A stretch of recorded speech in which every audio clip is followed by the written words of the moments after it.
Good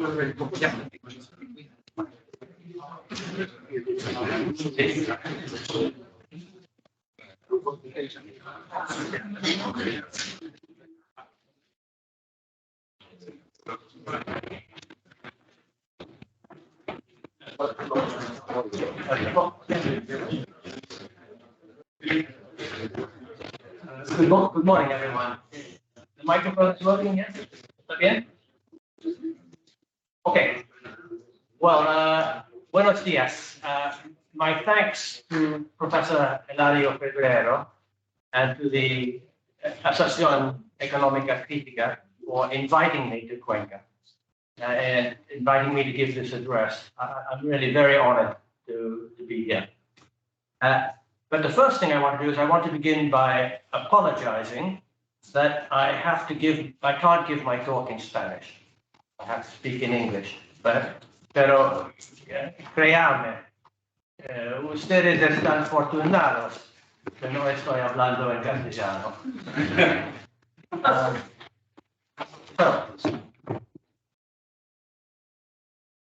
Now, my talk is about the false promise and bitter fruit of neoliberalism. And the bitter fruit is economic and political. The economic is the destruction of shared prosperity, and the political is the rise of proto-fascist politics. And I'm going to focus on the United States, but I think the argument I will make is applicable everywhere. I can certainly see how it can apply to Western Europe. And one of the things I would invite you to do is to think, if you were to do the same exercise for Spain, how would you be describing neoliberalism? If you were to do the same exercise for the European Union, what has been the bitter fruit of neoliberalism in Europe? So neoliberalism is a political economic philosophy, and it consists of two claims. One claim is an economic claim, and the other claim is a political claim. The economic claim is that free market, laissez-faire economies are the best way to organize economic activity as they generate efficient outcomes that maximize well-being. The political claim is that free market economic arrangements promote individual liberty. Now, the neoliberal claim that free markets promote individual liberty has been very important. That claim extended economics into the political sphere, and it added to the attraction of free market ideology. So the combination of neoliberalism's economic claim and its political claim was very compelling. And I think that's been a big reason for the appeal of neoliberalism. What I'm going to argue is that both of those promises, economic well-being and promotion of liberty, have proven false. We've now had a 40-year experiment that began around 1980, and it's now clear that neoliberalism has undercut shared prosperity, and it's unleashed political forces that are actually threatening liberty.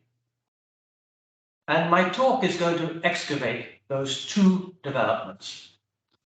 Now, a lot of attention has been paid to identifying the adverse economic impacts of neoliberalism, but much less attention has been devoted to identifying the adverse political impacts. And in my view, exposing those political impacts is going to be critical for reversing the tragedy of neoliberalism, because it has benefited from the false claim that it is good for liberty and that it is good for democracy. So I want to be clear that my purpose today is not to go deeply into the economic theory of neoliberalism and to criticize that theory. My purpose is not to go and explain how the neoliberal economy works. I've done that on many other occasions. Today, I just want to focus on the economic outcomes, and I'm going to provide an inventory and discuss the inventory of economic outcomes. And I want to focus on the political economic consequences of those outcomes. So the starting point is how to characterize the neoliberal economy. And as I say, my focus will be on the United States, but I ask you in the back of your minds to keep asking yourself, what's been going on in Spain? What's been going on in the European Union? Do the things that I'm saying have some resonance with your experience here in Spain? And figure 1 here provides a description of the US business cycle in the neoliberal era. And for simplicity, the era is dated as beginning in 1981 with Ronald Reagan's inauguration. And the era has had 4 business cycles that are structurally very similar. And the similarity of the business cycles reflects the shared economic DNA across those cycles. And broadly speaking, the business cycles can be described as financially driven boom-bust cycles. And the first 2 cycles, the Reagan cycle, 1981 to 1990, and the Clinton cycle, 1990 to 2001, were much stronger and more robust than the second 2 cycles. Now let's work through that list of characteristics. We have one is already that the cycles are longer. And they're longer on average than the business cycles of the, what should we call it, the Keynesian social democratic era that came before 1980. And the lengthening of the duration of the business cycle reflects a combination of disinflation and financialization. The disinflation process gave monetary policy a long runway to lower interest rates. And that was during the first 3 cycles. Every time I'll show monetary policy lowered interest rates along the way. And the financialization process has opened the spigot of credit to sustain the business expansions. And it's those 2 reasons that explain why we've been having longer business cycles. Now, very early on, the neoliberal business cycle actually showed a proclivity to stagnation. This is characteristic number 2. The first appearance of stagnation was the fragile recovery in the early 1990s. I know it's 30 years ago now. But it was in the early 1990s that we in the US first started talking about the term jobless recovery, a recovery without jobs, which was never the case before in the post-war business cycle. And then that was followed by a second period of jobless recovery in early 2000. In business cycle number 3, there was another period of jobless recovery. And in the 4th business cycle, that became full-blown stagnation. So really quite early on, despite all the political happy talk about neoliberalism, we could see, if you wanted to see it, there were very clear clues that it was not working as the politicians claimed it was. Now, the causes of stagnation are debated by critical economists, but for me, there are 3 things that have contributed to stagnation. The first is the neoliberal economy broke the link between productivity growth and wage growth. So that's one reason why we've had stagnation. The second reason is the neoliberal economy created income inequality.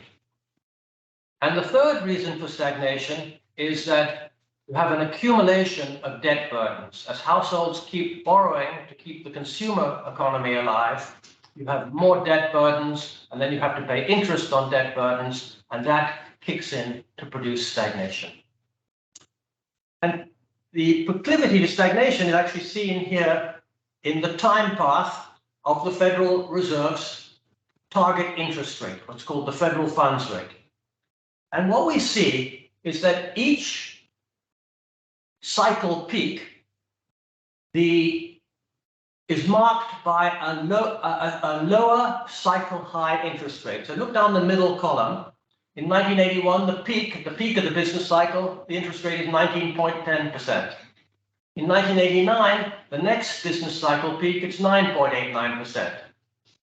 2001, the next business cycle peak, it peaks at 6.51%. So each time, the cycle peak in interest rates is lower. And if you look to the left, you see that each recession, the cycle trough in interest rates is also lower. And it's that process of being able to exploit the interest rate that each time enables the recovery. Until, of course, in 2008, monetary policy hits the zero lower bound and they can't lower interest rates anymore. So this trend pattern in interest rates, this downward cycling down, reflects the ongoing emergence of stagnation and the weakening of the system of aggregate demand generation that is needed to keep the economy going.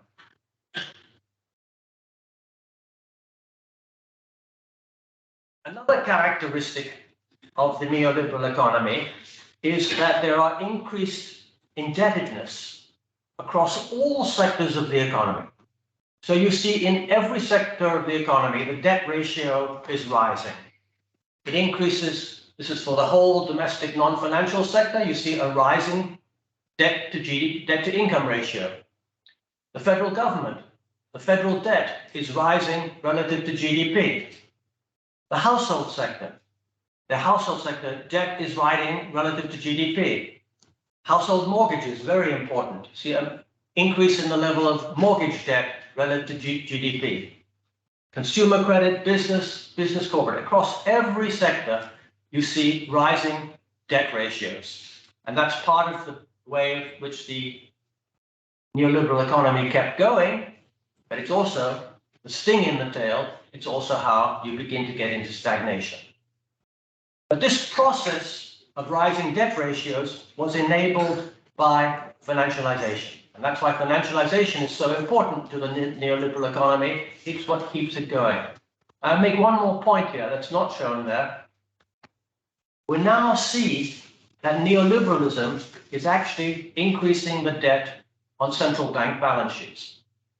You can think of this process of expanding of balance sheets as actually the central bank going into debt. It is issuing IOUs. When the central bank issues monetary reserves, that is an IOU of the central bank.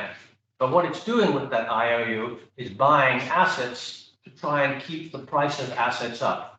But it's all part of this configuration of rising debt ratios. So neoliberalism is now like a termite eating into the balance sheet of the central bank. A third feature of the neoliberal business cycle, a third feature of the neoliberal business cycle is a proclivity to financial crisis. And we see that in each of the four cycles, there is a financial crisis. The first business cycle saw the stock market crash of 1987, if you all remember. Incredible decline in, I think it was September 1987, or maybe it was October 1987. The second business cycle saw the crisis of 1998, the long-term capital management crisis, when the Federal Reserve had to come and rescue Wall Street. And then it also saw the bursting of the technology stock market bubble in 2001. The third business cycle saw the bursting of the house price bubble in 2007, and that triggered a sequence that led to the great financial crisis of 2008.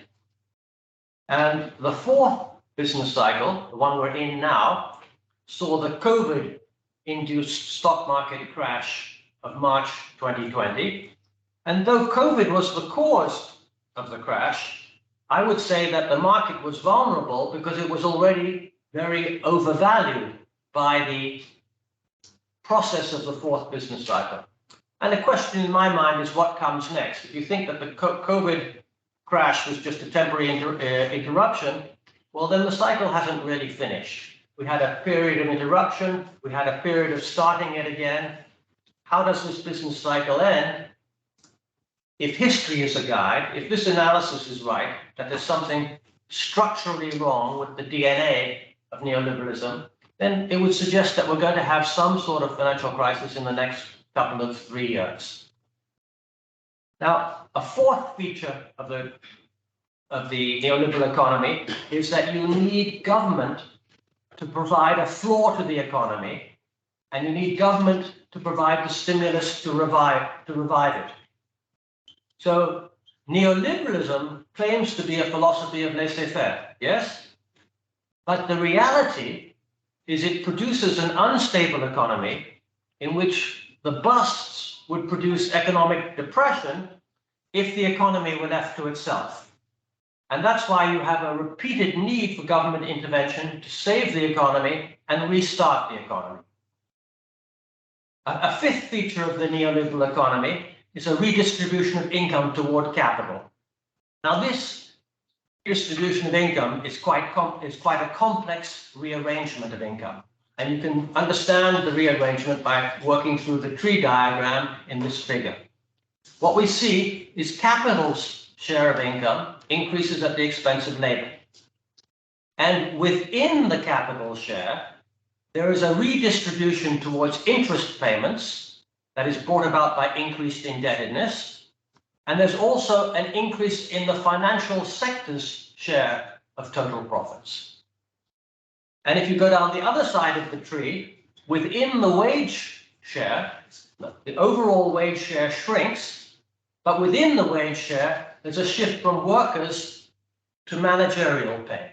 Managerial pay and CEO pay are counted as part of the wage share. Figure 3 shows the evolution of the pre-tax profit share of domestic industries. It's just domestic industry. It doesn't include multinational industry for the period 1960 to 2022. And from the 1960s to 1980, the profit share trended down. The trend is broken after 1980 when you begin an upward shift in the profit share, and the trend accelerates the longer you go into the neoliberal period. But profitability is very cyclical, so it tends to collapse when you have a bust.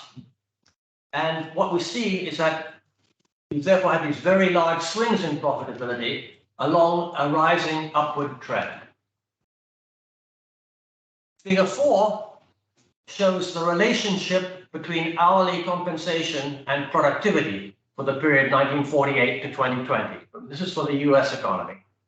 And what you see very clearly is productivity and hourly compensation of workers grows together until about 1980. The two lines track very closely. And then after 1980, they just diverge. Productivity keeps rising, not as fast as before, but it's still positive productivity growth. But they separate, and compensation grows far slower than productivity after 1980. And that explains why the wage share fell.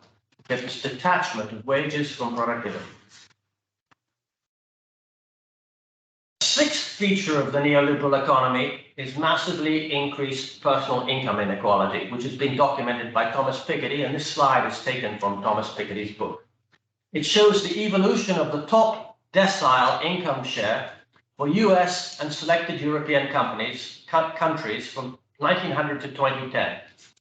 The US top decile share bottomed in 1970, and then it rose steadily until 2010. And you see a similar pattern is also for European countries, which shows that neoliberalism is actually a global economic arrangement, not a national economic arrangement. A sixth feature of the neoliberal economy is an accelerated decline of unions, measured in terms of union membership as a share of total employment, what we call union density. Union density peaked in the mid-1950s, and then it began a very slow decline through to 1979. After 1979, the decline in union density accelerates. What's going on? until 1980, union density held its own in those sectors of the economy where unions already existed, like manufacturing. Union membership grew with manufacturing. But the economy was moving away from the unionized sectors. And so overall density started to fall. But after 1980, the pattern changes. Even in the sectors where there were unions, employment in those sectors starts to grow faster than union employment. And that's because firms in the United States, corporations, receive a signal that we can go ahead and start creating non-union jobs. So you see that in Ford, in General Motors, all the auto industry moves to the South, Alabama, Georgia, South Carolina, which is non-unionized. And so you get an accelerated decline in union density. And what's interesting about this slide is it shows union density on the bottom, the red line, the blue line, no, sorry, the top, and the top line is the share of income going to the top 10%. And you see this very clear pattern as a relationship between union density and the share of income going to the top percentage. So what unions did is they lowered inequality. And how did they do that? They did it by increasing the wage share, and they also increased the share of the wage share that went to workers. And put that together, you get a much better income distribution. A seventh characteristic of neoliberal economy, which I've already talked about, is the sharp fall in manufacturing employment. And it falls both in absolute terms and as a share of total employment. That's the slide from 1939 through to 2021. Absolute manufacturing employment peaked in 1979 in the US, and it fell after that. And since then, because total employment has grown quite fast, manufacturing employment has fallen very fast as a share of overall employment. Manufacturing share of employment was 21.6% in 1979. It was 8.4% in 2022. What you see also a very changed business cycle dynamic. Before 1980, every business cycle peak, you got a higher peak in manufacturing employment. After 1980, every business cycle peak, manufacturing employment never recovers the previous peak, and it's a zigzag downward. And a big part of the decline of manufacturing in the United States is due to the impact of globalization through first the North America Free Trade Agreement that included Mexico, and after that you have permanent normal trading relations with China. That is the precursor of China being invited into the World Trade Organization, and you have a globalization of manufacturing production with very bad effects on manufacturing employment in the Now I think manufacturing employment would have struggled because of technology developments, but the process was very accelerated because of neoliberalism and because of neoliberal globalization. So in sum, that's my description of the neoliberal economy. We saw a very, very dramatic remaking of the US economy. And that remaking of the US economy has been very sweet for Wall Street. It's been very sweet for people in the top 10% of the income distribution, but it's been quite bitter for working class families and households. So what I want to now focus is on the politics. Neoliberalism has seeded a very bitter political fruit. And that bitter political fruit has received less attention because it's been slower to ripen. The economic deterioration came first. It was almost like the economic bitter fruit was needed to pollinate the political bitter fruit. And I would say that the political bitter fruit is still ripening, and that's why it's such a timely issue to turn our attention to. Now, a first thing to notice is that political developments under neoliberalism have been quite complicated. And the first important point is that neoliberalism has involved a double shift to the right. The first shift was the initial turn to neoliberalism that was initiated by Margaret Thatcher in the United Kingdom and Ronald Reagan in the US. And the success of Thatcher and Reagan pulled the entire political spectrum to the right, my right, your left, and redefined politics. Thatcher and Reagan redefined politics as we know it. And that redefinition is evident in the Third Way movement, which saw center-left social democracy collapse and redefine itself according to neoliberalism. I know we have that with the Democrats in the United States. You have that with New Labour in the United Kingdom. I was talking with some people earlier about the socialists in Spain. They've sort of redefined themselves. We might call them new socialists. And today's social democrats would have been viewed as center-right in terms of their views 40 years ago. Now, the second political shift is the turn to illiberal democracy and proto-fascism that we are now experiencing. It's now that we are experiencing the second political shift in our politics. And in the US, you see that in the rise of Donald Trump-styled republicanism. In Germany, it's evident in the Alternative für Deutschland. In France, it's evident in Marine Le Pen's Rassemblement National. In Italy, you have the Fratelli d'Italia.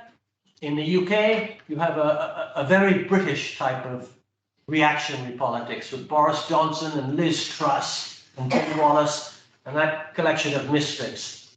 And so this is the second political fruit of neoliberalism. Now, you have to distinguish between deep causes and facilitating causes. In the US, the advance of illiberal politics has been facilitated by the obsolescence of our political institutions. So that obsolescence in the US includes the electoral college system of electing presidents, which disregards the popular vote and gives extra weight to the relatively unpopulated, illiberal smaller states.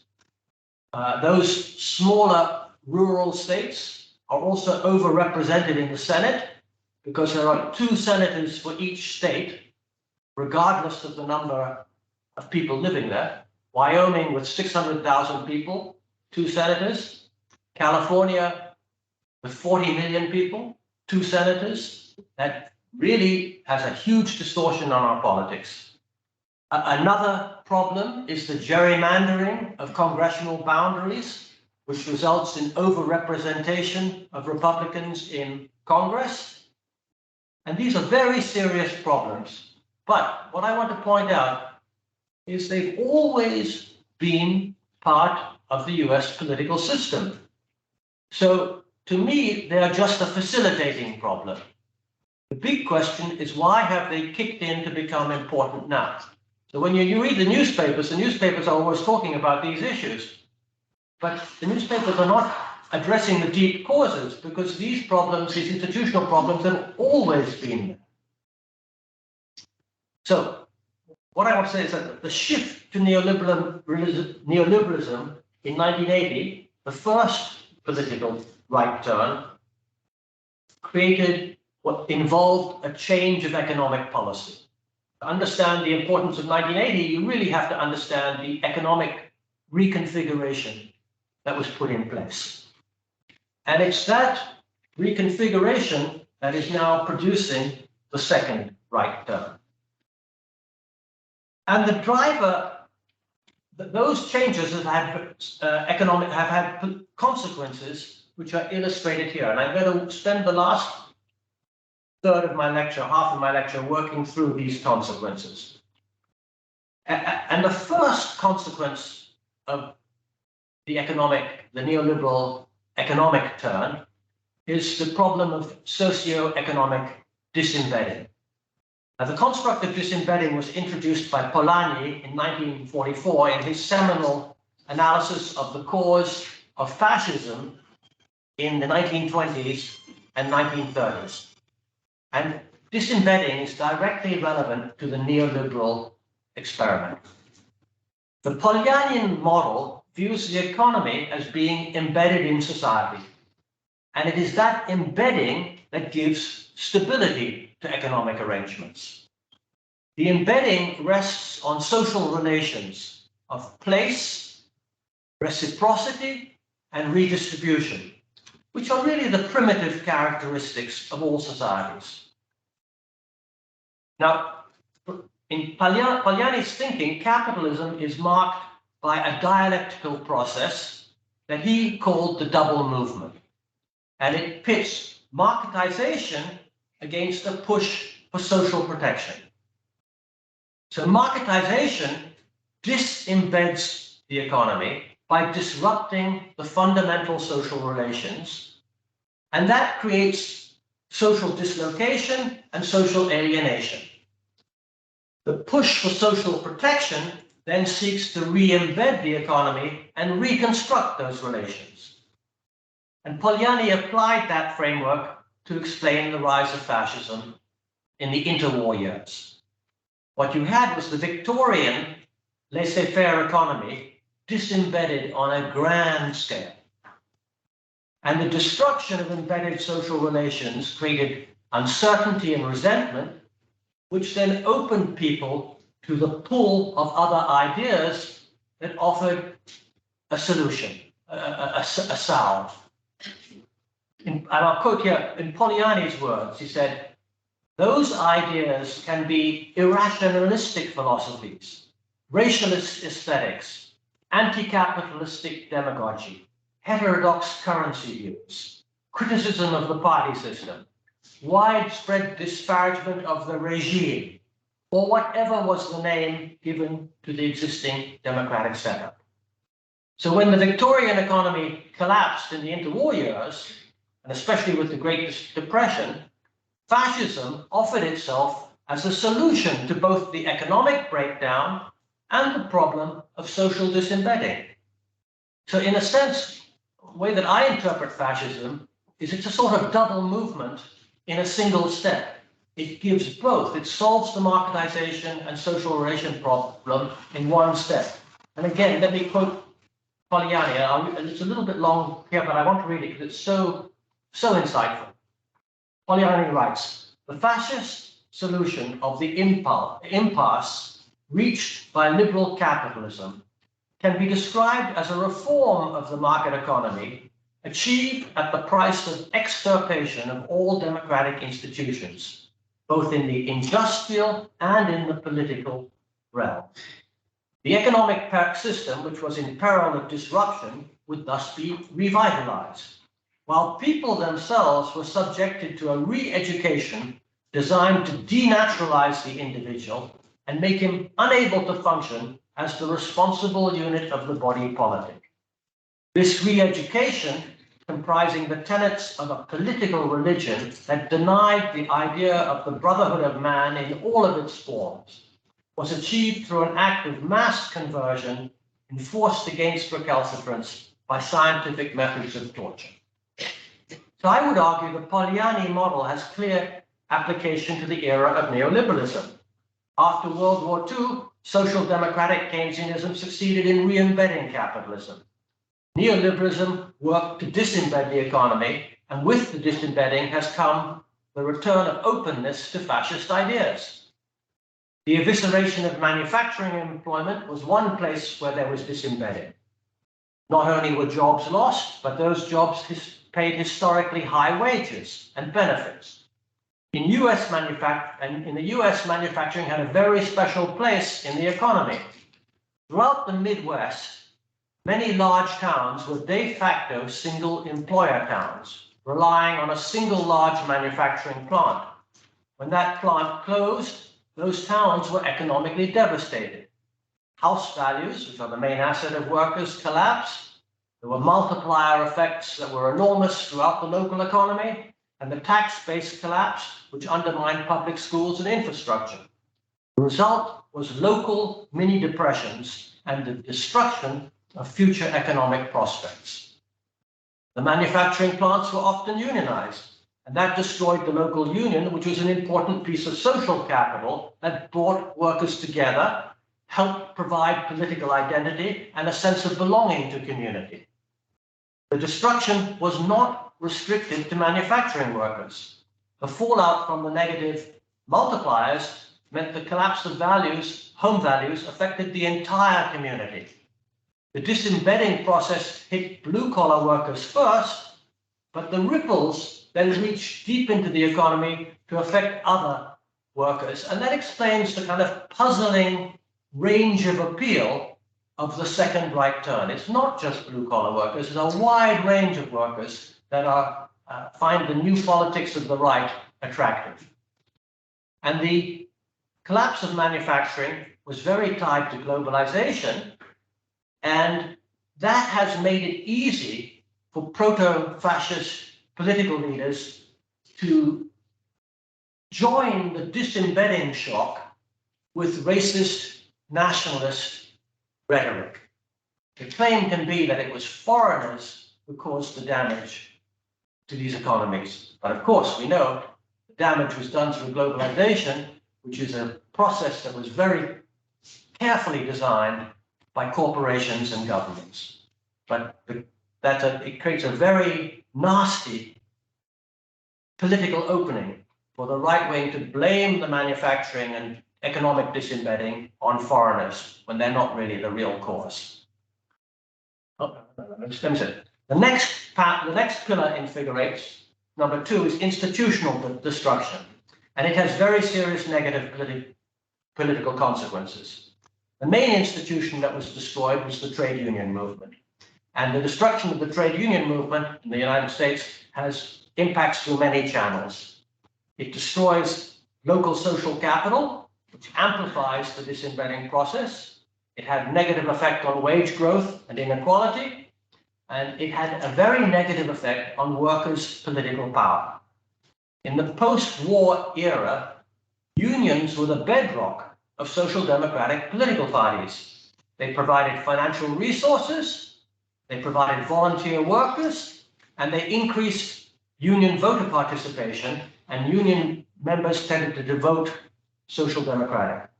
And in return, the social democrats made economic policy that was favorable to unions and favorable to workers.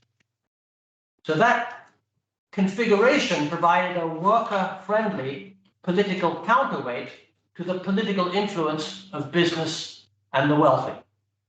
The destruction of unions undid that political formula, and it stripped workers of political influence and protection. And it weakened the social democratic parties, and by weakening the social democratic parties, it made those parties open to capture by neoliberal thinking. And then the weakening of the center-left parties then made it even easier for the parties of the center-right and the neoliberal parties.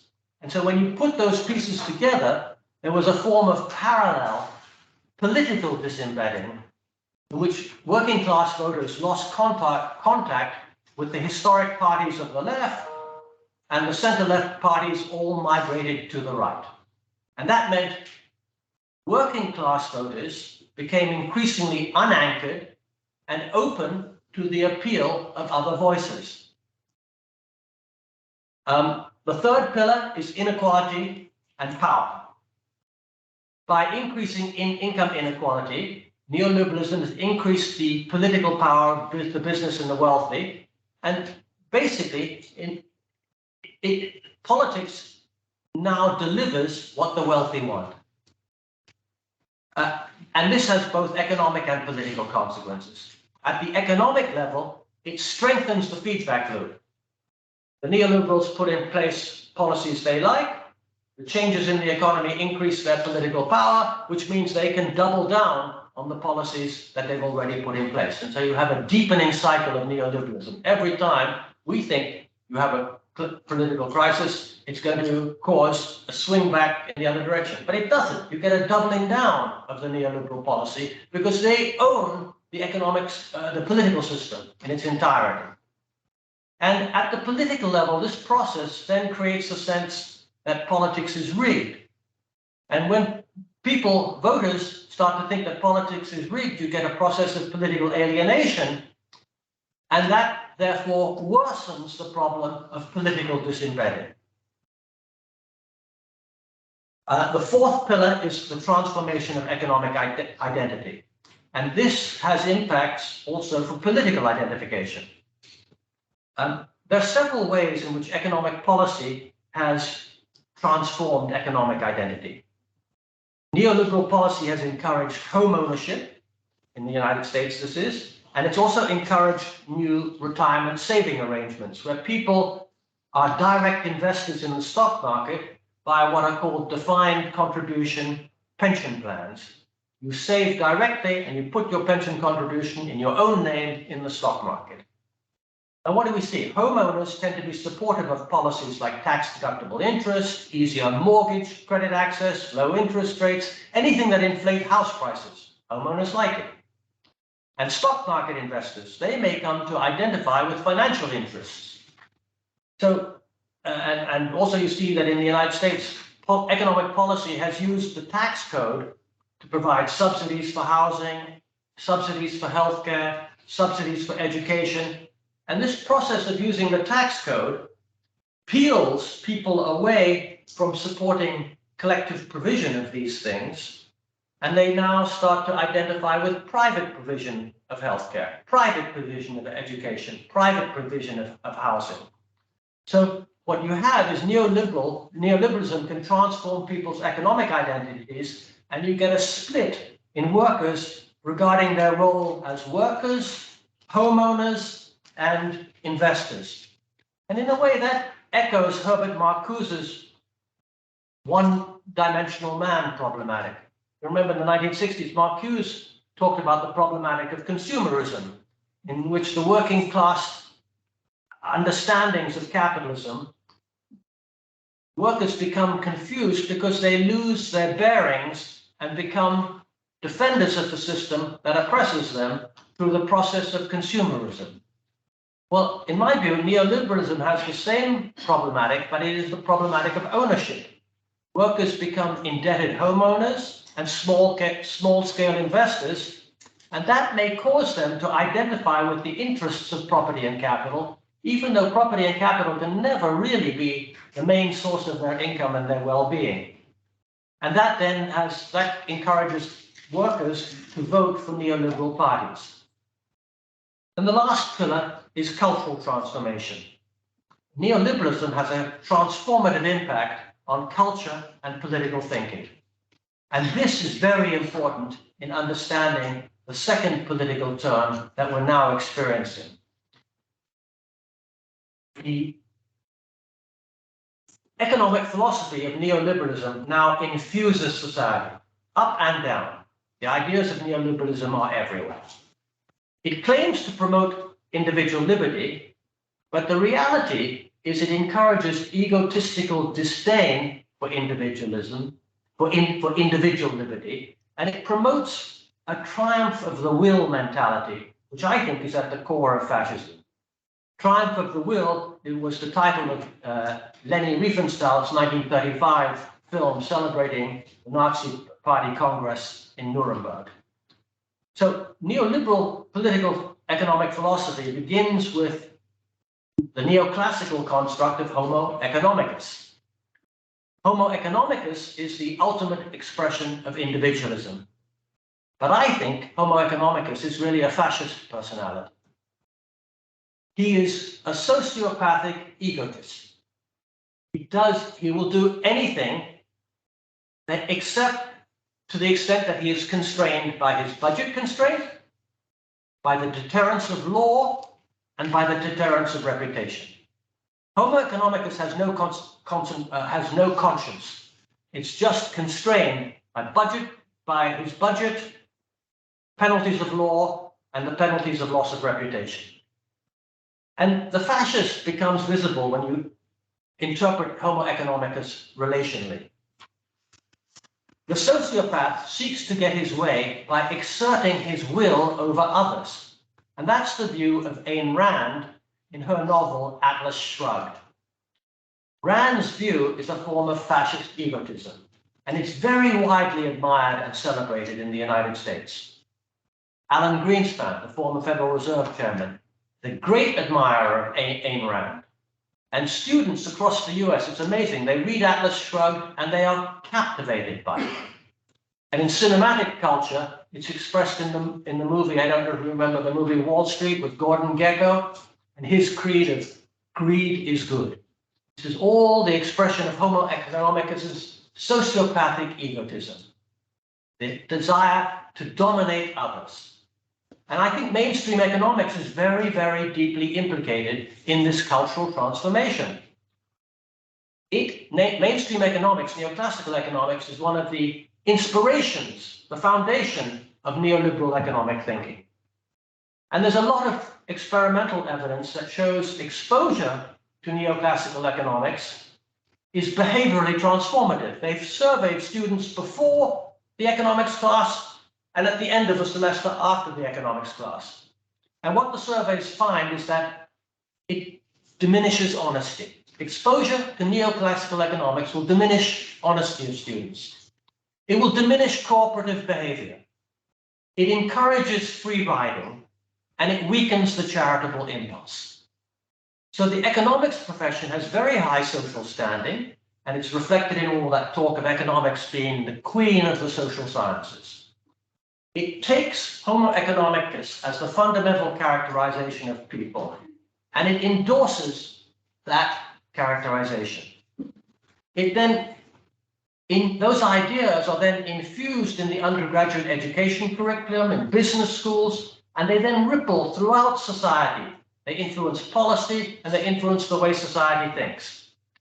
And so even though, ask a mainstream economist, they'll say they're against the turn to proto-fascism, but the ideas that they have been teaching, they've been pushing into society ideas that encourage a proto-fascist way of thinking.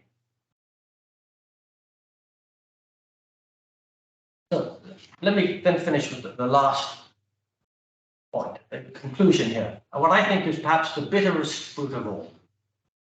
The bitterest fruit of all of neoliberalism is the capture of the political parties of the center-left by the right wing. And this capture is reflected is because of the intellectual hegemony of neoliberalism, and it's represented in the third way movement that is associated with Bill Clinton, Tony Blair, Gerhard Schröder. What does the third way do? In my view, it advocates a form of compassionate neoliberalism. It's neoliberal, but it wants to soften things just a little bit. Not much, but a little bit. And neoliberalism's capture of the third way, neoliberalism's capture of the center-left by the third way has had three bitter impacts. First, it means that center-left parties have helped construct and legitimize the neoliberal economy that has done so much damage. Social democrats have become junior partners of the center-right. In the United States, no neoliberal reform has passed without some support from the Democratic Party. And I'm not talking about a little bit of support. You require about 1/3 of the Democratic Party to push the neoliberal reforms in the United States. It's actually the Democratic Party that holds the veto on everything, but because it's been captured by the third way, social democrats have actually helped construct the neoliberal economy. The second consequence of the capture is the third way has produced political confusion and alienation. The third way political dialogue has further impoverished the political capability for engaging issues of class and class conflict. So you can never use the term class conflict in the US. You can't talk about working class people. That type of language has been banished from our political conversation, and it's been banished by the third way politics of the old center-left. And because the third way does not offer a pro-worker political program, many US working class voters have said, well, if it's a choice between this form of neoliberalism or that form of neoliberalism, a choice between Tweedledum and Tweedledee, in that case, I'm going to vote my values, and my values are guns, Bible, and flag. And so the Republicans make that appeal, and they vote their values because the economic programs are roughly the same. And the third and most bitter fruit of the capture of the center-left parties is that neoliberalism now dominates both sides of the political aisle. And that means the third way obstructs an alternative to neoliberalism. Third way, liberal elites occupy the place of opposition that should be held by true critics of neoliberalism, and that obstructs the politics that are needed to reverse the drift to proto-fascism. And strangely, in my view, that makes liberal elites a political danger, because they are obstructing the politics that we need now to fight this wave of proto-fascist political development. Now, so what can be done? Well, proto-fascists are going to do what fascists do. I don't believe they can be changed. I don't think politics is about changing, trying to persuade fascists not to be fascists. It's not going to work. What can be changed is the quality of opposition to neoliberalism. And that requires breaking with the compromised politics of liberal Democrats in the US and the compromised politics of New Labour in the United Kingdom. And I'll risk saying it after what I've said, perhaps the compromised politics of the Socialist Party in Spain. And part of breaking with that is breaking with neoclassical economics, because neoclassical economics is the intellectual mainspring of neoliberalism. Breaking with neoclassical economics is not just an abstract intellectual academic exercise. It's of vital importance because ideas affect how we think, they affect what we can imagine, and they affect the choices we make. Thank you very much.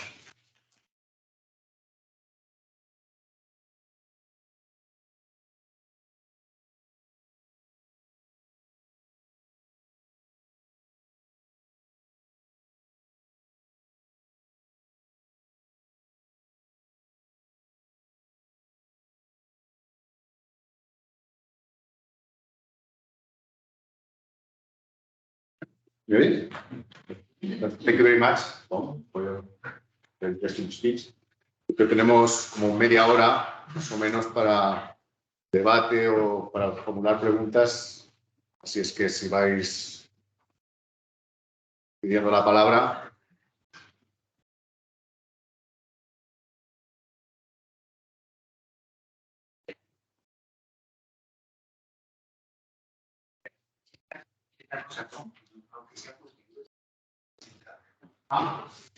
Bueno, dice Oscar que presente... No es traducir. Puedo dar una respuesta que quiero. Bueno, Tom amablemente me envió un mensaje con una versión breve de su currículum que he olvidado abrir. Entonces, espero que muchos de vosotros conozcáis a Tom Palley. Es digamos, uno de los autores post-keynesianos, quizá americanos, más conocidos. Actualmente es editor de Review of Keynesian Economics y, bueno, no sé mucho más que añadir ahora mismo, brevemente. Así es que, bueno, paso a ceder la palabra a los interesados. La pregunta en castellano, los espacios, y si no, pues yo traduzco. No, yo lo hago en inglés. Perfecto. De esa máquina funciona en inglés, no en castellano. Yo no, solamente traduzco del inglés al castellano. No funciona bien. Cuando hablas en castellano no reconoce el idioma. Okay, I have no question. I just wanted to share feelings. So, from my perspective, there is no, we can say, a debate between socialism liberalist or neoliberalist or whatever. So the problem is how we define capitalism. So capitalism is everywhere. It's in China, it's in Russia, the oligarchs, that's the pure capitalism, even we can say fascist.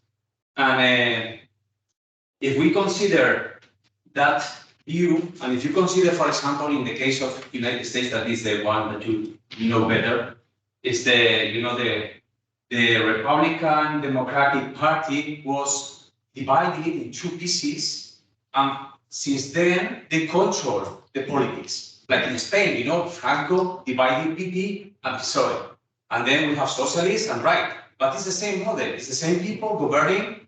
In the case of Spain, I don't know. I think it's much better the United States model because there is the technology, the military. Even if you have, as you know, this famous the military complex. So they control the country. Here is till now we thought it was the banking sector, but the real sector is the energy, and now they are in power. We can see because they control the government. And our politics is like yours, more or less, or homosexual, yes or not, or abort, or abortion, yes or no, and this is the debate. But this is not economics. And if you go to the books, whatever, it was a famous, United States citizen that said, let me write the books of economics because I can control the country, I can control the economy. And this is the problem. There is no a book of economics because it's mathematics. The neoclassical model is not applicable. You say, oh, this is abstract. It's not abstract. It's just models. We study models, logic, philosophy, as Adam Smith, he was a professor of philosophy, but we are not debating about what happens in the real economy. And this is the real problem. I'm very happy that you were showing us what was the reality, even if you didn't connect it with politics at the end, because you say, the wages are increasing or the productivity is increasing. So this is the reality, but this is connected with politics. At the end, Obama, which is, Nobel Prize of Peace, and he has made more work than any other president in the history of the United States. So that means, it's like a fake. The politics is fake, and we have to consider what is happening in the real economy, and we cannot change the fascist or the socialist. We want, in Spain, socialists who are socialists, because we don't have that till now. I don't know, now it's a different debate, but it's like, so my approach is, it could be better to connect instead of with politics, with economics. So trying to include real applied or real thinking that can change, that can help economics. And now, according to your data, I was surprised because it's breaking even the models that we study in the books. For example, the interest rate normally goes a pair with inflation. The inflation rate, and this is not anymore because the interest rate is down and the inflation is up. So it's like, that famous problem that we have at the beginning with the Philip curve, that it doesn't work anymore.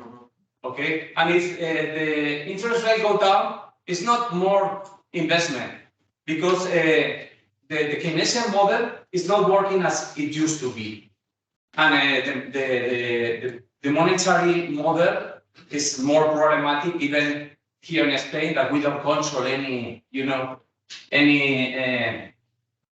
part of the money. We have like a representative in the European Bank that can, try to construct policies according to our needs. That's we call now for the gas model the Iberian model, or I don't know how to say la diferencia ibérica esto del gas.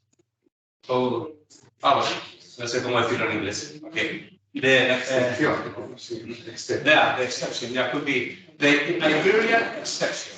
Okay, that should be in our case for the economics in the European model.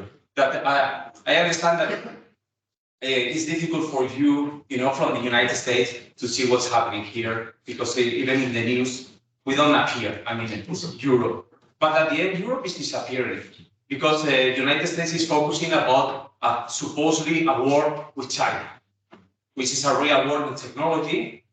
And this is going to change the future. And this is, I'm interested in the debate because I have seen there are many participations in that perspective. And I don't know, you can say whatever because there is no like a question. Thank you. Well, yeah, I do. There's a lot there, and I provoked some thoughts in me. And the point you ended with the last of all, that Europe is disappearing. I write about this a little bit, and people don't like what I write when I say that yes, Europe needs to be Europe, or else it will.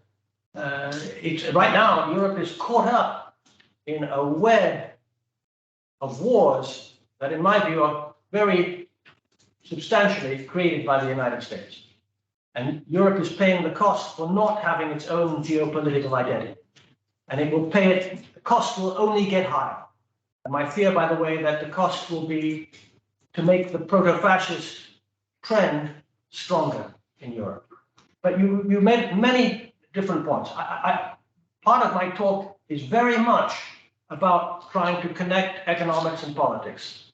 I'm quite critical of the post-Keynesians and the left for studying economics in a vacuum, in a way. We say we do political economy, but you read our textbooks and so on, books on the super multiplier, the Kalecki has a little bit of politics. Kalecki is about the only macroeconomist who puts politics right at the center.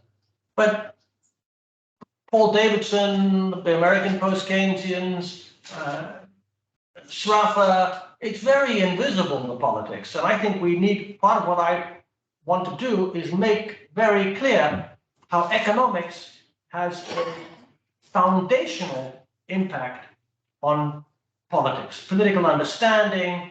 It has an impact on who we are, on our personalities, on our psychology, and that must then affect the economy and the political system. So this is sort of the beginning of a research program that I'm going to try and do. I'm a macroeconomist by training. I'm giving up writing on macroeconomics. There are lots of articles I would like to write in macroeconomics, but I don't think macroeconomics is going to persuade anyone. For 30 years, we've been doing Keynesian, Kaleckian macroeconomics. It's been a much better model.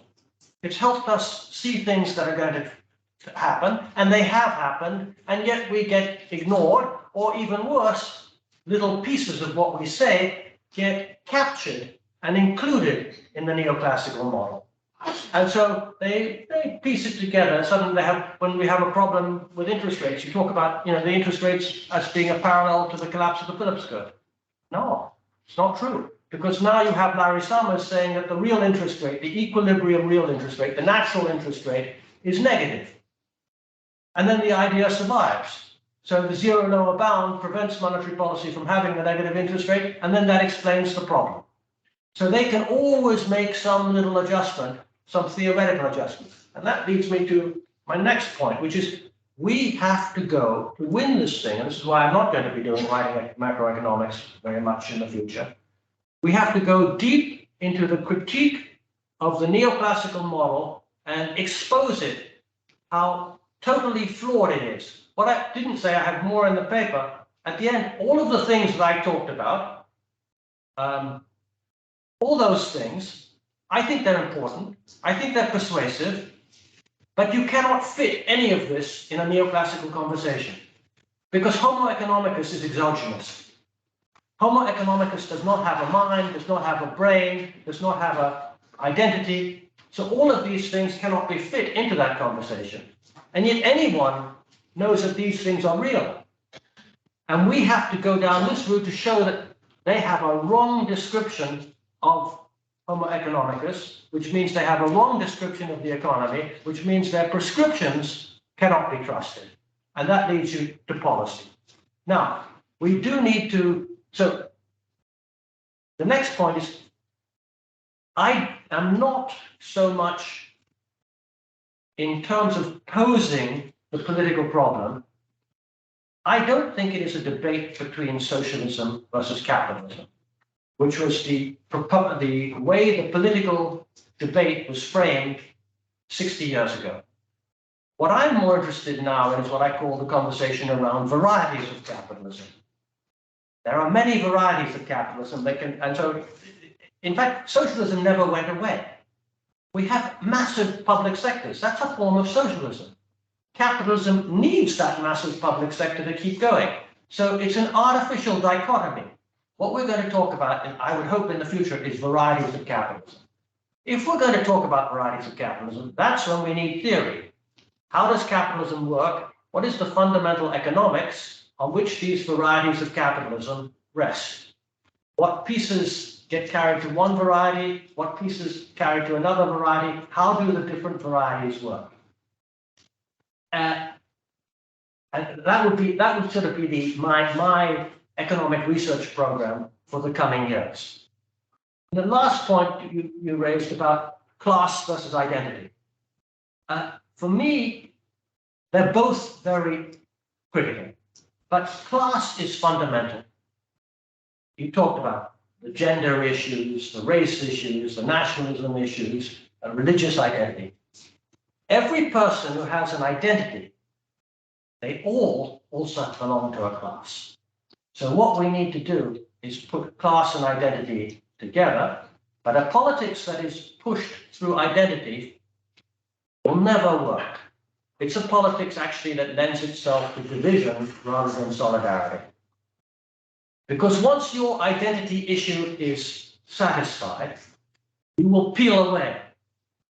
And we see this at the sort of, if you try and create solidarity basically on providing rights, once your itch has been scratched, as it were, then you no longer have a solidarity with others. But if you see yourself as class, in terms of class, I'm a working class person, then even if they give me everything on identity, racial identity, gender identity, religious identity, whatever, I will still remain working class after that, and I will have a solidarity that is class-based that can become the foundation for building, or choosing an alternative variety of capitalism. So we must put class in there, but to do it, we're going to have to do it through the type of ways that I've talked about. Like Homo economicus does not have a class. We must be able to infuse class in there because class is fundamental to the way we think. And this has been my critique for the post-Keynesians and the left. They have an exogenous notion of class. It has to be infused in us psychologically and intellectually in terms of our personality, our character, our education, our understanding, our belief system, as it were.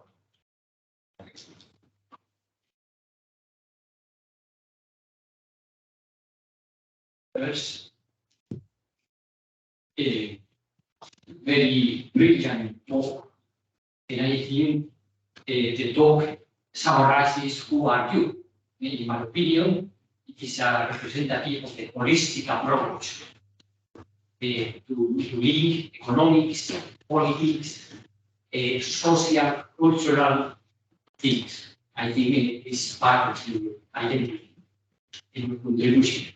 My question is very concrete. In the vision of the first part, economic issues, you have mentioned, but I think it is very important, is the shocking element in the last years, the interest rate. It has been zero and even negative. So I wonder, who is behind that?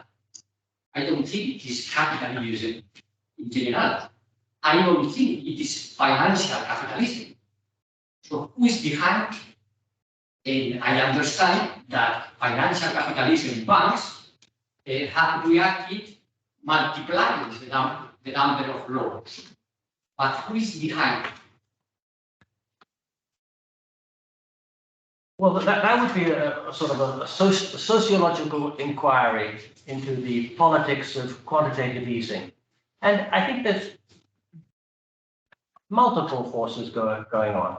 I mean, the neoliberals are pragmatic as well as being ideological. When the economy gets into problems, they will do what it takes to save the economy from collapsing.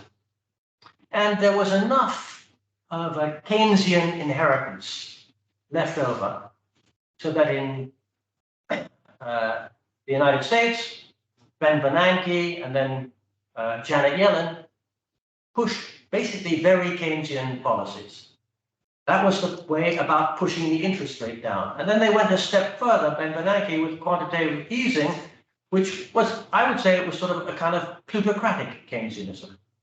They used the power of the central bank not to bail out households and purchase mortgages and help get debt levels down. They used them to push up asset prices and to put a floor under financial markets. They used it to restore confidence that credit instruments would not default. So, and Wall Street liked that. Wall Street was very, very supportive of it. In that moment in time, but all of Wall Street was supportive of this sort of plutocratic Keynesianism. Problem for Wall Street is that negative interest rates for too long doesn't work. It doesn't work for the banks and the owners of bonds if they are depreciating. So that's why you're having this, and we don't know what the solution will be. In these economies, a lot of it is feeling your way, intuiting your way, and that's what they're doing now with the tight money policy. They're trying to put inflation back in the bottle so that at least if you have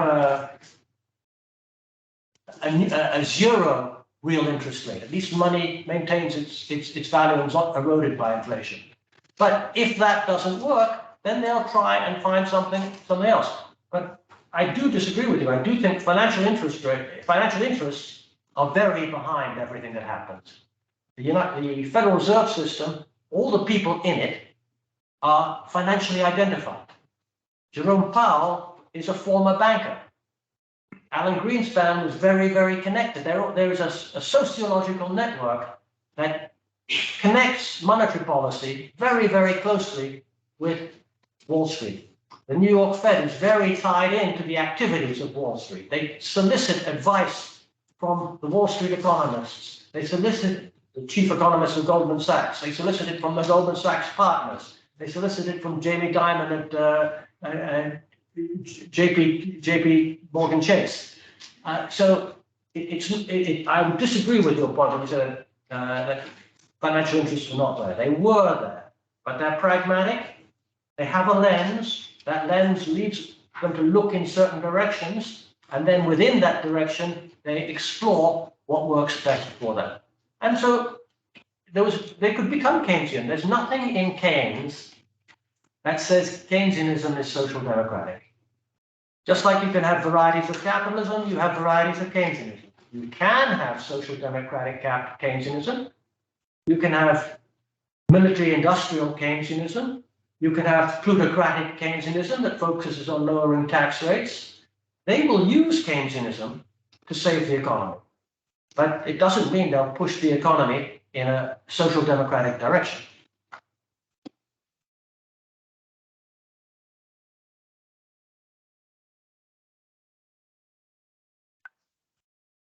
Yeah, very inspiring presentation. I'm going to try to be very brief, but I completely agree with the presentation. As we have mentioned, these neoliberal policies and also globalization have transformed institutions. They relate, for example, the welfare state, the progressive nature of the fiscal system, also unions. That slide that was very clear. So my question is, after being aware of this capacity of capitalism of affecting the traditional institutions, these compensatory institutions, all this cultural transformation that we could call this superstructure, should we trust, should we believe in these same institutions are going to be the solution as they were 80 years ago? Should we imagine other type of institutions? Or maybe the left should be more active and more anti-capitalist in their narrative after being aware that these solutions or these institutional solutions are being affected by this new stage of capitalism that is stronger and that is changing also the potential solution. So my question is this one. The traditional solution can be the current solution, or should we be more imaginative? Well, I'm all for imagination, so I never try and to a degree, let 1,000 flowers bloom, but make sure the gardening is rigorous. And that there is a logic there, that it's not an aspiration that is not rooted in theory, and theory that is rooted in a good understanding of society and individual behavior. So let 1,000 flowers bloom. As for what has been happening, yes, there has been more institutional change than I talked about there, but sometimes we overstate, by the way, the degree of institutional change. The welfare state has been repressed, but it's still very, very significant. I did mention a little bit when I talked about economic identification, the way that it's been changed. You used to, in the United States, get what was called a defined benefit pension. Your employer made a contribution for you, and when you retired, you got a fixed sweldo for the rest of your life. That has been done away with. That type of pension doesn't exist. Instead, what the state does is it gives you a tax subsidy, a tax credit. If you save a little bit of your income and you put it in an investment account, it's tax privilege. And it will also, the state will also give the corporation a tax credit if it gives a matching donation. You make a contribution, the company makes a contribution for you, they both go into your account. And so it's still a welfare state, but it's a change in the character of the welfare state. And I've written about that, how important that is. But in terms of total money spent, in terms of, you look at the budget, government budgets, the cost of the welfare state is roughly the same as it was 30 or 40 years ago. But the way in which that money is spent is changed. It's much more in the form of what economists call tax expenditures, and much less in the form of direct spending by the state. I would say no. We had solutions that worked very well.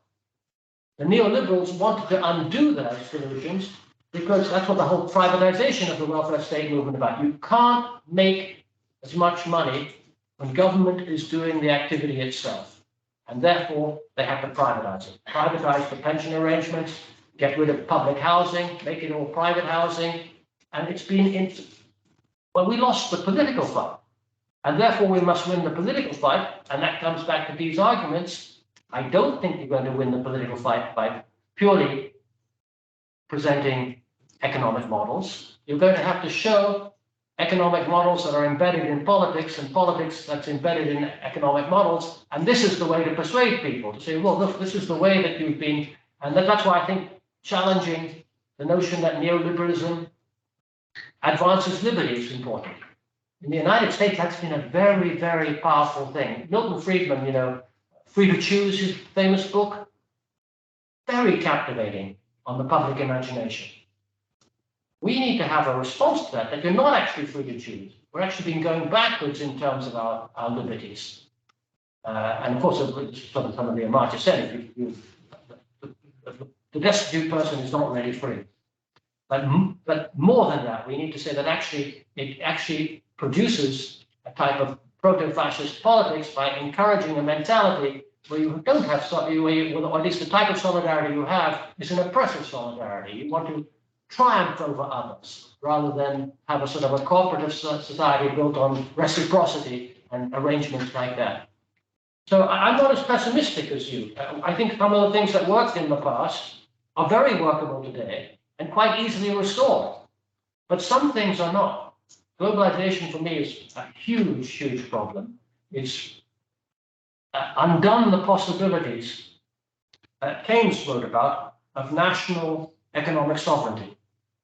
And for me, one needs to have some sort of, therefore, regional economic arrangements. That's why I'm a very, very big supporter of the European Union. And as a British citizen, appalled and shamed by Britain's decision to leave, which I think has only made social democratic politics in Britain more difficult. And that's why the neoliberals were all for it. The idea was to make it more difficult for Britain to be a social democracy. And that's why I don't like what the Labour government's about. It was Keir Starmer, not Labour government's a mistake, not the opposition. Keir Starmer is a third-way politician. Keir Starmer, when Boris Johnson says, I'm going to jump 1 meter off the cliff, Keir Starmer says, okay, I'm going to jump half a meter off the cliff. What kind of politics is that? This is a craziness. And that's where we need to fuse our working. Some pieces of the past will carry over. Some pieces will need to be completely new. And that's the place for imagination. And then there's the imagination of which pieces and how do they join together. But above all, it will have to be rooted in a sound economic theory, which I don't think we have. I'm not satisfied at all with critical economic theory. It's incomplete. And it's, in fact, I would say that the neoclassicals are ahead of us. They have more in their theory, even though it's wrong. It's actually a more comprehensive theory. And that's where I would like our research to match them mano a mano on all the items, and then we will have a more comprehensive and more persuasive theory.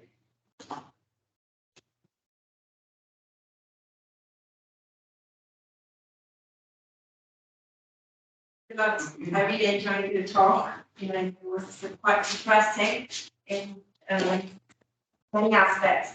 I just entirely agree about the colonization of politics that neoliberalism carried out, particularly in reference to third waves everywhere. But I'd like you to comment on what cannot be defined as a third wave, i.e. real socialist experiments, because I think that is a trickier aspect for us to engage with, because I think nationalism crept into those movements and experiments as well. And for Britain, of course, I'm referring to Jeremy Corbyn's, massive loss. And I think that had a lot to do with his position on Brexit, which wasn't very different at all from what the Brexiteers, in fact, were suggesting. So I'd like you to comment on that, on the extent to which, when we try to reimagine which movement or party should inhabit that space that now is colonized, what are the issues that we've seen in the last years? Not just to say, okay, this was all neoliberalism's fault, but what was it that was a failure of instead these projects? And that was a question. And then a comment on the debate you just had on class versus social identity. And I think if we continue pushing for a return to class first politics, we actually lose a lot in terms of what is it that we can learn from the last 10 years in terms of which movements have been successful. Black Lives Matter that mobilized half of the world. The feminist strike starting from Argentina that just spread a massive way across. The main subject of the working class politics is not a white male, Western male. So if we want to counter on economic arguments, we don't have to fall into that trap. The main subject of working class politics is non-white, is engaging in formal work, and is a female. Thank you. Okay, let me start again. You're absolutely right. The main non-white, female, but also working class. So I'm not at all for having class suppress these other pieces, make it exclusively a politics of class. It's a politics of humanistic class universalism, so that everyone has a place there. I think that if you talk about identity politics without this economic foundation, it's not enough to win the day. You'll win some battles, you'll have movements that cycle up, have their high points, and then fade away. And so it's about joining these features in a unified politics. So I hope we're on the same page in that. It's not about going back to the white male working class. That won't work at all. The demography of our countries is changing, and the injustices that go with identity oppression are too powerful, too anguishing, too alienating. But the third way has encouraged an excessive focus on identity, and lost its class anchor that needs to be brought back into the picture. And you do that by developing an economics that has identity in it, and which we don't really have. We have a sort of, the macroeconomists I work with have an exogenous class imposed. Some of them will then try and impose an exogenous identity addition or something like that. But there's got to be something more synthetic that is not there right now. Your starting point was about what's been going on. Well, I tried to get both points of this under nationalism. Yes, my favorite leftist author writing about nationalism was George Orwell. George Orwell was always very, very respectful of the ordinary person and their attachment to the flag and country, and did not want to diminish it at all. It was part of them, and they were proud of it, and God bless them for it, and we should be proud of it too, but we should own it.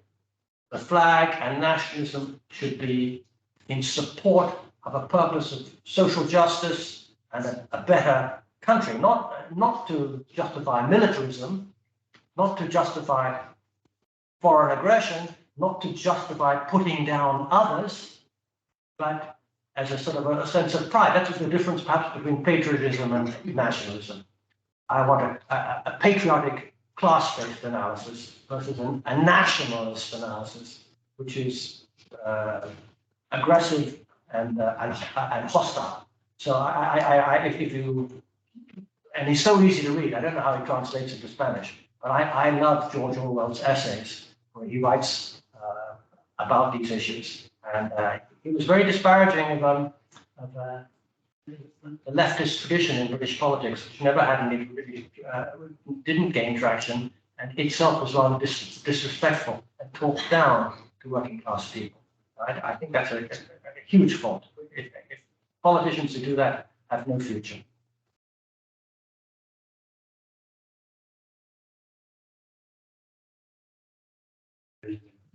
I remember, I just want to add, there's a book, because I realized about, from the questions that you received, and a different approach between us and you. Okay, you never talk about capitalism, never. But people here still work with capitalism, with classes, with these all debates, because in the globalized and the network economy, all this has disappeared. And you realize that, so you try to avoid this magic word. There is a book which is from Samuel Bowles, 2007, that he talks about, the title I think is, not sure, Capitalism. And he talks about the Chinese communist, it's not communist for him, of course, capitalist, the Russian, which is not, anymore communist, but it's still there somewhere, which is the capitalist, the caste capitalist, the familiar capitalist is the Chinese one. So characterize all the countries in the world from that perspective. Because capitalism is necessary. If you don't have capital, you cannot improve the economy. But the problem, as someone said, is the speculation, the financial capitalism. We try to add something because there is no real stock capitalism. This is the problem. And now we have the chance because there is the ecological problem, the environment problem. So we have a different capital and perhaps the social capital. So in this debate, I think this is important, that we have to change the concepts, and we need some, I'm not sure if neoliberalism is the right one, because, it's always going back to the same. But this is a suggestion to, most, I guess. I reject your you're charged that I don't talk about capitalism. I talk about varieties of capitalism. And in fact, you talk about varieties of capitalism. You then proceeded to give a list of varieties of capitalism. So we're on the same page. And by the way, 2 issues ago, in the review of Keynesian economics, we had a symposium on varieties of capitalism in which we had 7 papers. In fact, David Soskis was one of the contributors, and he came up with, he has a neoliberal variety of capitalism in his mind, but he contributed. Vaccaro and Potenson, they have the sort of the growth models view of capitalism. Mark Blythe has a paper. There's a paper on Latin American varieties of capitalism. So I'm very aware of it. And of course, guess what? When you talk about capitalism, then you need also, and I have a paper there that talks about this too, that you need an economic theory of capitalism. And so, yes, that's absolutely a place for that. But the agents and institutions that are in that economic theory, what are they? And that's what I'm trying to get in. When I read the economics, and I think Keynesianism is a theory of capitalism. It's, in my view, an incomplete and insufficient one. I like Sam Bowles' work a lot. I use it a lot. His focus on, it's not just efficiency, it's also distribution. It's absolutely key, it's central, and that, of course, connects Bowles. That's why I think Bowles has some very Kaleckian dimensions to his thinking. But you are going to need an economic theory, and for me, the economic theory will need to be infused with psychology and sociology, which left economic theory has not been. Of course, in left sociology, we have our little siloed world of the academy, and we maybe occasionally cross-reference each other, but actually, there's very little that is truly infused with each other. And that's where I'd like to, that's where I want to, as I'm going to talk about what my research program for the coming years will be, it's going to be very much more in that direction, trying to infuse sociology and psychology into economics, where that will then be placed in the type of Keynesian, Kaleckian type of thinking that is my understanding of capitalism. And also, of course, Bowles, I think, has done, Sam Bowles, Herb Pinkus and Sam Bowles, did a tremendous amount in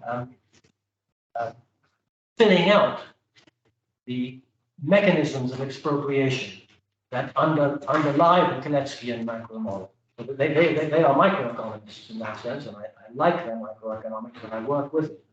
By the way, it's actually neoclassical, because they're marginalists. They're sometimes referred to as neo-Marxists. They're not neoclassical in the sense of Arrow and de Bruhl, the production of Pareto optimal equilibria, but they are neoclassical in the sense of willingness to use marginalist analysis, willingness to use agent-based thinking, where agents have goals, but then you have to have those agents being filled in sociologically and psychologically.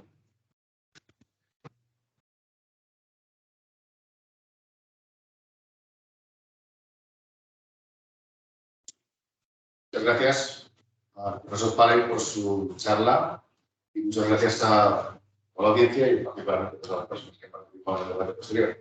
Tenemos un pequeño debate, un pequeño descanso y a las 12 continuamos con las sesiones paralelas en el piso de arriba.